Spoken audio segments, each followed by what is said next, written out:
most of all, really understanding how to tell your story. Also, how to be proactive instead of reactive, especially when it comes to crisis communications.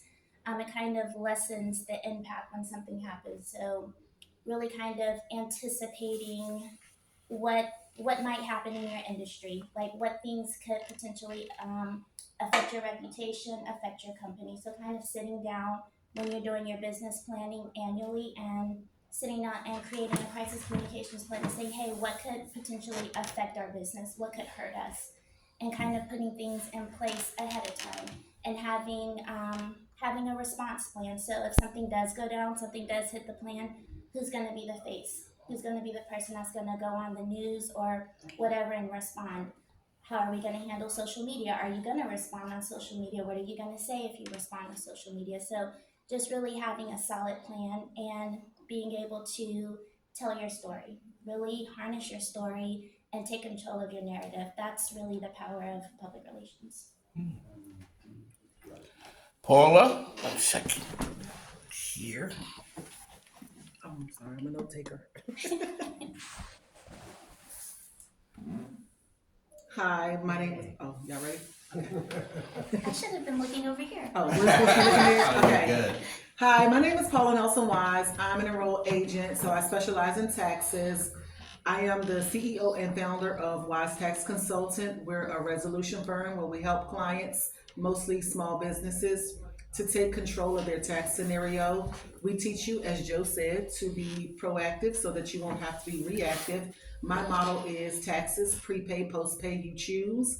As small business owners and just as business owners across the board, a lot of times we know how to go out and make money and do what we need to do, but on the back end, we're so busy running and making business work that we forget that the tax scenario behind the scenes is always there. So my goal is to make sure that clients understand what the tax law is as it pertains to them and their business structure. Make sure your business is structured properly, because a lot of times the business entity structure is where we make a lot of the mistakes.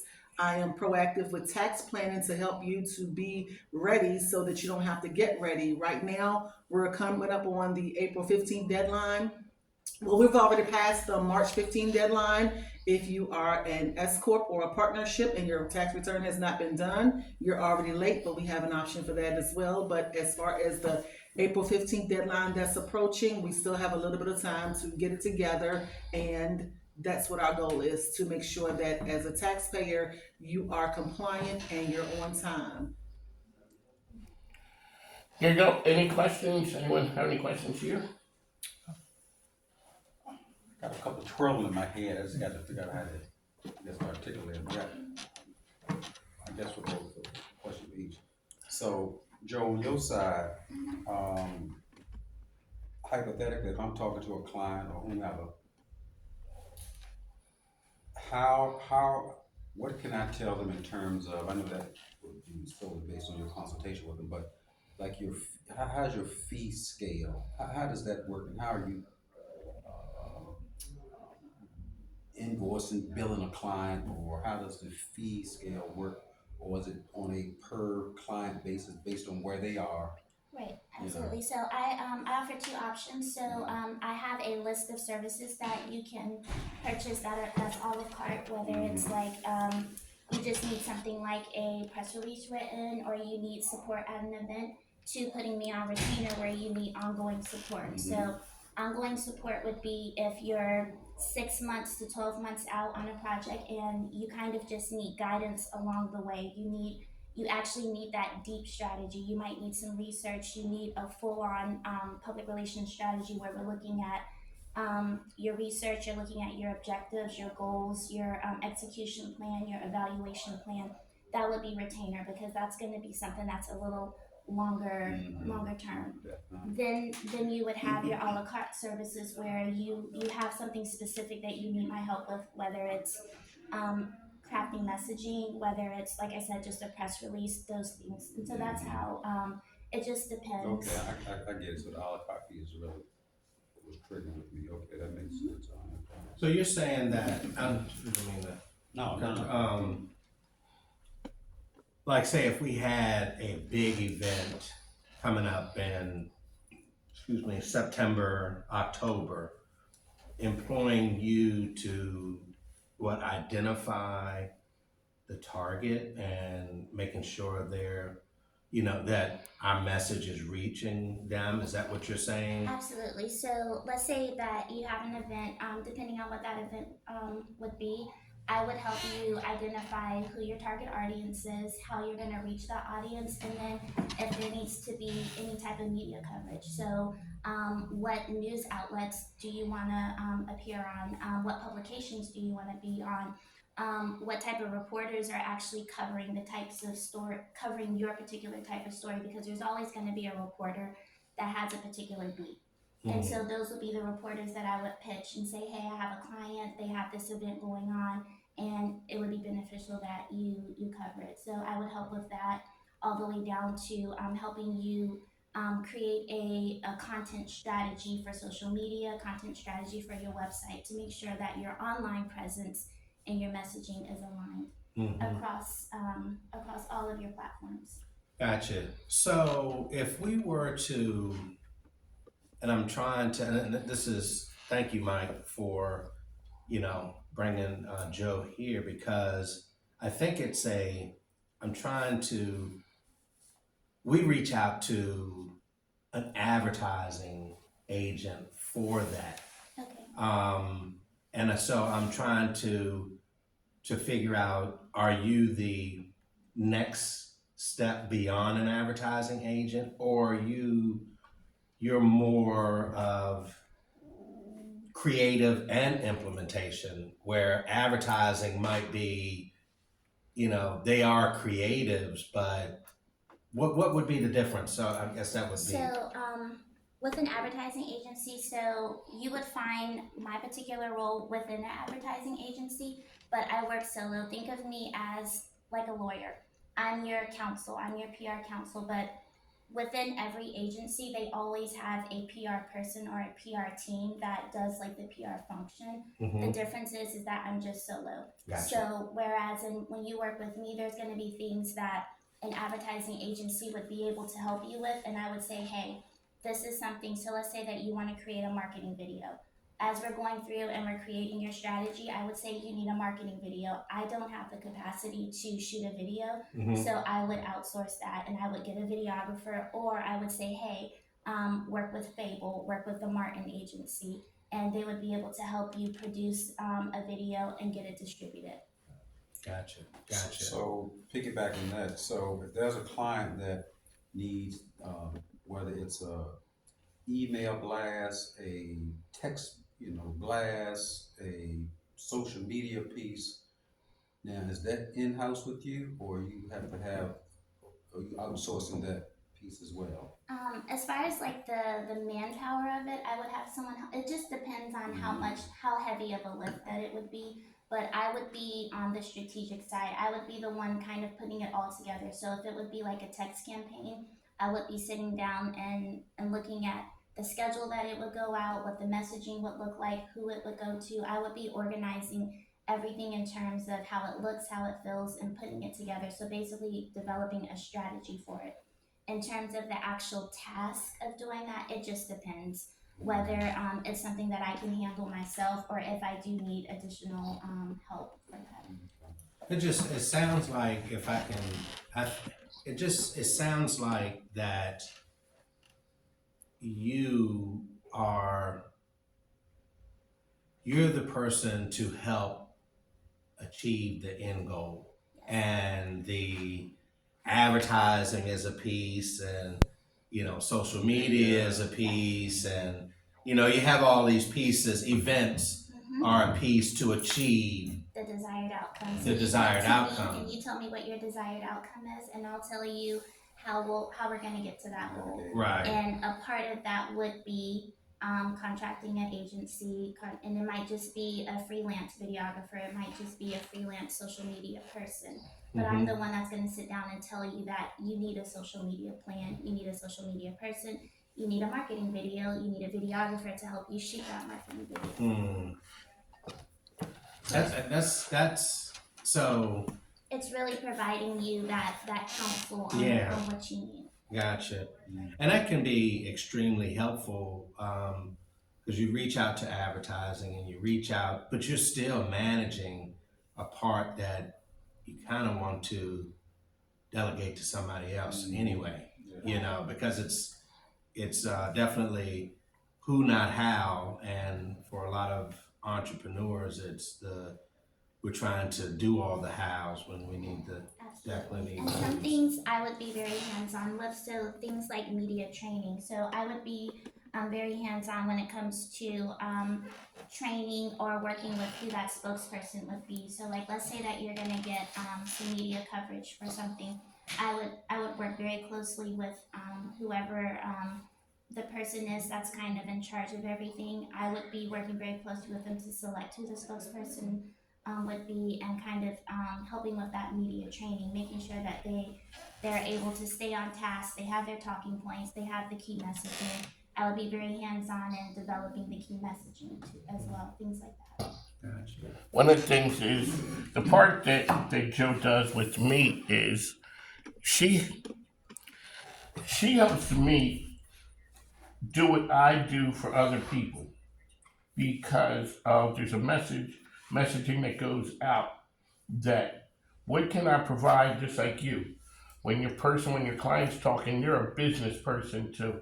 Maybe they're in a mortgage, they're looking for a building, maybe they're going through something. I had the person. She's running quarterback, she's quarterbacking the team. Right. So, for me, it's vision.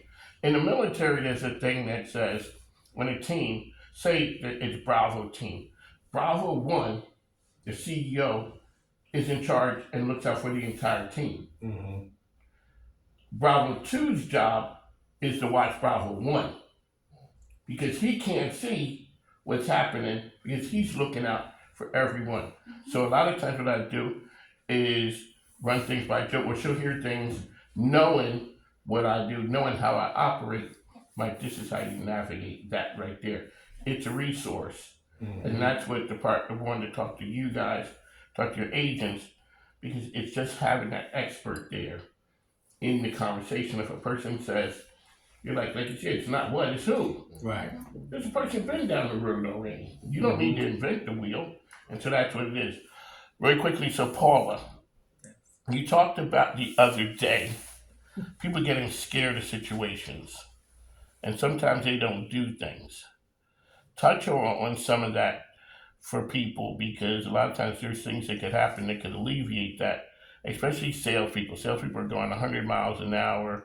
Maybe their record keeping isn't what is. It comes right back down to the health and wealth of the agent, who you know, and how you're operating that says success.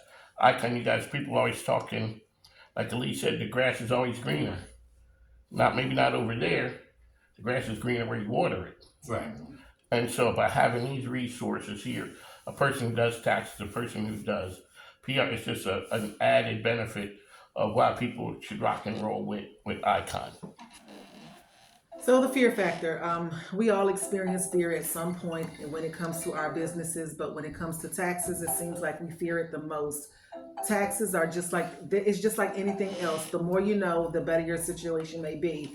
One of the things that I admonish everyone to do when you start your business is one, make sure that you have record keeping and bookkeeping in place. The bookkeeping is the heartbeat of your business. If it's not documented, the IRS says no receipts, it didn't happen.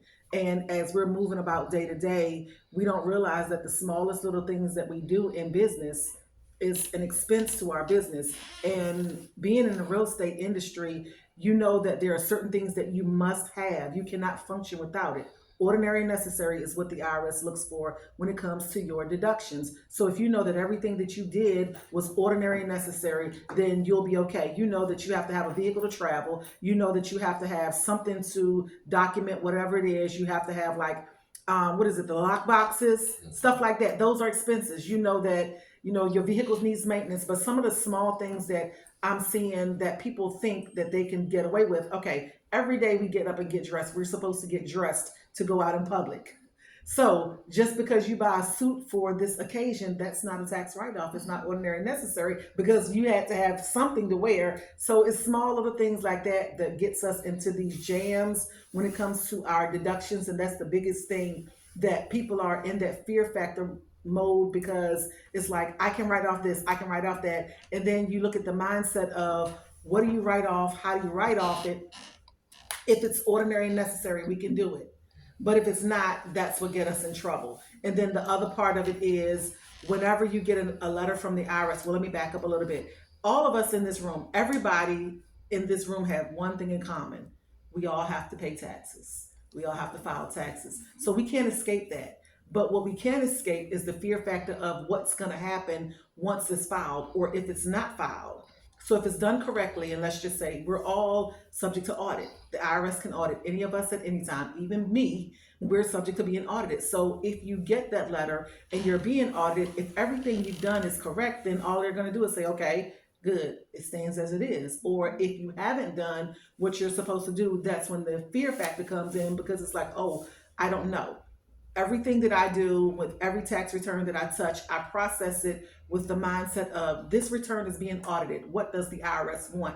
That's just my mindset when I do it. How everybody else does it is none of my business. But that's my mindset, because as a taxpayer myself, I want to know, if they look at this, if this is selected, if mine is selected, what are they looking for? So that's what I choose as my mindset when I'm processing everybody else's taxes. But for the most part, I do more resolution. Those are people that have problems. They get these letters and they don't understand what's going on. They don't know what they did wrong. They go back to the person that did their tax return and it's like, well, I don't know. So that's where I come in. But for most businesses, I like to do tax planning throughout the year. Back to the proactive versus reactive. If we do tax planning and we have everything locked and loaded during the year, by the time it comes to March or April, when it's time to file your taxes, you have nothing to worry about because everything is done. For the most part, you can kind of project exactly where you're going to fall at the end of the year if your tax plan is tight. And that's my goal with every business and every individual that I come across. So let me ask you this. So some buyers we may encounter, throughout the process, like Mike referred to a little earlier, some of us can be credit shy, some of us can be, tax return shy, so to speak. So those that fall under the umbrella that may have multiple years that they need to catch up on in terms of filing, I'm sure that's something that, you tend to address. Like you say, you seem like a problem solver. Yes. You're dealing with those type of, clients or scenarios. So I would assume that that can be dealt with some sort of way, because like I said, from an entrepreneurial world, I'm sure that often happens, whether it's 3 years behind or 5 years behind, they need to catch up. Yes. And I'm assuming, and again, this is assumption, so I'm assuming that, once you navigate through all of that, there's a way to create a payment plan, I'm assuming, with the IRS to resolve or to mitigate that. Yes. Okay. So if you, let's just say you have 3 years of taxes that were not completed, we'll go ahead and we'll get them completed. If you owe the IRS at the end, they'll put you on an installment agreement. The installment agreement is going to depend on a couple of things, mostly your income, but it's nothing to fear. I mean, you have to do it. The IRS will only go back 6 years to look at your tax return unless it's fraud. But they can also do what's called a substitute for return. So if they do a substitute for return, meaning they do your tax return for you, you're definitely going to owe them money because they're going to do it at the higher rate. They're not going to take into consideration any of your deductions because they don't know them. Right. So remember, the IRS is a collection agency for the Department of Treasury. Their goal is to collect. So as ugly as it may seem, they're a collection agency. It's no different than if you default on your JCPenney credit card and they send it over to collections, they're going to call you to pay. Right. There are times when we can make some settlements with the IRS. We can get some penalty abatement. It's different things that we can do. So just because you owe them this money doesn't mean that's the end all be all. Sometimes you can get out of it. Sometimes it's something simple as your tax return wasn't done properly and we just have to go back and amend it and do it properly. Then there are other times when you just don't do them, they create the substitute, so it's up to them. It's a free game for them. Because I really believe that, there are a lot of potential clients that we don't have, that's their hurdle, is that that their financials aren't, intact, you know what I'm saying? So, and a lot of it just has to do with returns. Right. Haven't been completed, so they feel like they can't go through the financing process. Right. A lot of it comes from the fear, like Mike said before, fear of embarrassment, fear of rejection. We are humans, so we have these emotions, but there's nothing to fear because any and every mistake that you've made in business, I've done it. And even from being a former mortgage loan originator, I know that when we go in to purchase these homes, that if we don't have the credit to get the qualifications done, then there's something that can be done to help. So it's the same way with your taxes. If your taxes aren't done, first of all, you're not going to get a mortgage because they're going to want to see the last couple of years of tax returns. But there's a solution for every problem. There's a solution. And so to kind of add to what she's saying, so you said you have clients that potential buyers who might not come to you because of their tax situation. So that's something that if that's like a market that you feel like that you're not able to reach, that's something that I could sit down with you and say, hey, let's do like a quick survey to find out, ask a few questions and really understand what's preventing them from buying. And then once we get that data back and we say, hey, it's because of tax reasons, it's because of, I don't know, maybe finances is a hurdle. We take that information and now we create messaging around it. Now we create, you guys provide the answer to them and say, hey, we have a solution for this. Now we create a messaging campaign around that so that people understand that Icon can help with that and that doesn't have to be a hurdle to buying. That's something that, like, practical that I would be able to help with.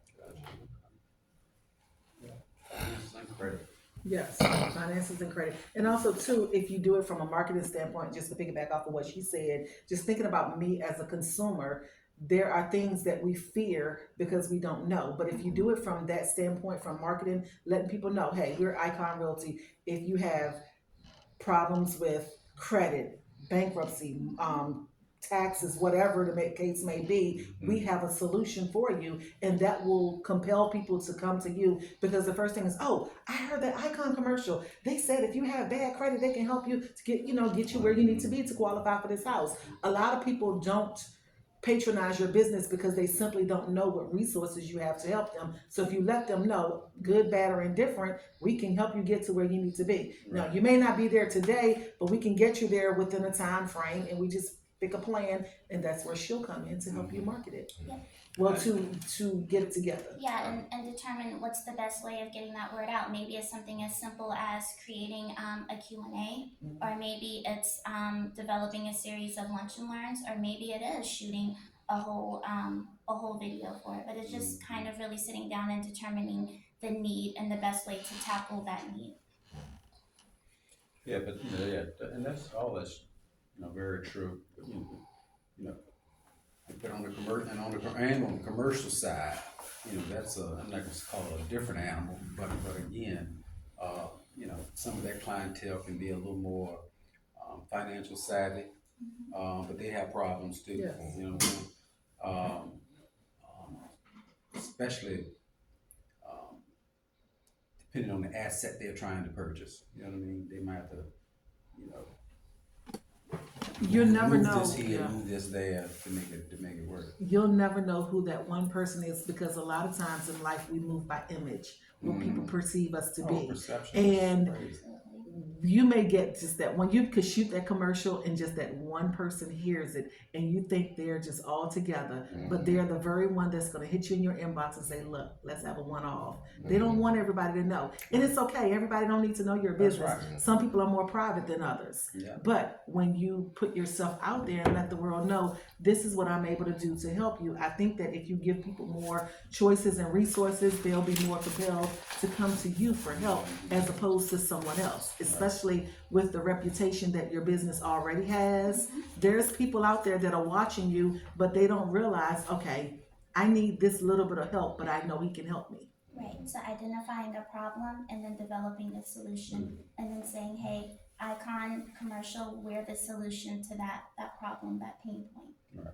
And what I would say this too, especially on the leasing side, commercial leasing, a lot of these, potential leasees, a lot of times they not prepared for what it takes to qualify for a lease, even a lease. You know what I mean? Because there's no difference. Right.